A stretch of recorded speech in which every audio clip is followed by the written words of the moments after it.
Kris Aquino versus her ex. Mali na kinalimutan mo na nga si Josh. Mali na ginagawa mong biro ang anak ko. Dad, alam mo ba na may pahayag si Kris Aquino tungkol sa kanyang ex? Dahil may nasabi daw yung ex na ito na hindi daw maganda tungkol sa kanilang anak. Because had you loved me, 20 years after, hindi ako magiging biro sa isang skit, sa bawat entabladong inaakyat mo. Pero sana man lang, yung bata na minahal ka, 7 years nang hindi ka nakikita pero nakikita ko. Sana man lang siya naisip mo.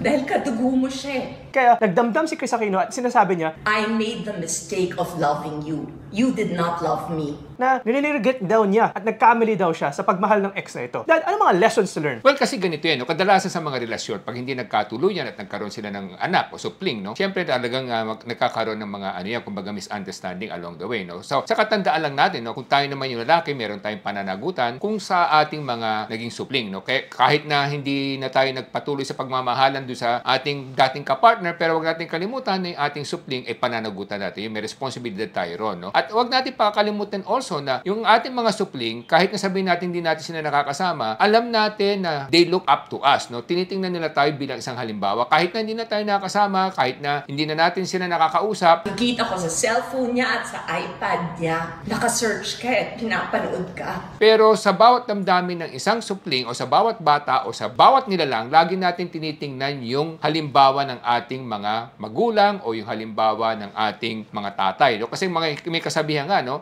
It's easy to father a child, but it is difficult, it is challenging, it's different from being a parent to a child, no? So bilang isang magulang, bilang isang tatay, dapat magpapakita tayo ng magandang halimbawa sa ating mga supling o sa ating mga anak. At pangalawa, unawain din natin na kahit na sila may pagkukulang o sabihin na natin kung may diferensya man, kinakailangan lalo nating ipakita yung ating pagmamahal at respeto sa kanila dahil bawat sa kaibuturan ng damdamin ng isang bata, ikaw ay tinitingala bilang ama, ikaw ay minamahal bilang ama, kahit na sabihin nating hindi kayo nakikita, nagkakausap. Kasi nga yan talagang nature's way yan of making people look up to a father, no? Kahit na tayong mga nilalang, kaya nga natin hinahanap laging Panginoon kasi alam natin na meron tayong Panginoon na bumuo sa atin at lumikha sa atin, kaya natin we seek for our Creator, no? Hindi lahat, pero karamihan alam natin na may kulang kung hindi natin alam kung sino yung ama natin. So napakahalaga nun sa mga magulang na maunawaan nyo na bawat anak meron niyang hinahanap na pagmamahal at meron niyang pagkalinga na hinahangad sa kanilang mga magulang, tatay o nanay man. At pangalawa, kahit na sabihin natin minsan nagre-rebelde sila sa atin, but in the end, at the bottom of their heart, they always look up to us. Kaya nga may kasabihan din, no, na sinasabi nga nila, kung gusto mong makilala yung ugali ng isang bata, tingnan mo yung ugali ng magulang. Kasi 80 to 90% laging kinokopya o laging ginagawang halintulad yung mga ugali ng mga magulang. Kaya napakahalaga nun. We have a responsibility, may pananagutan tayo sa ating mga anak o mga magiging anak. Kaya nga dapat magpakita tayo ng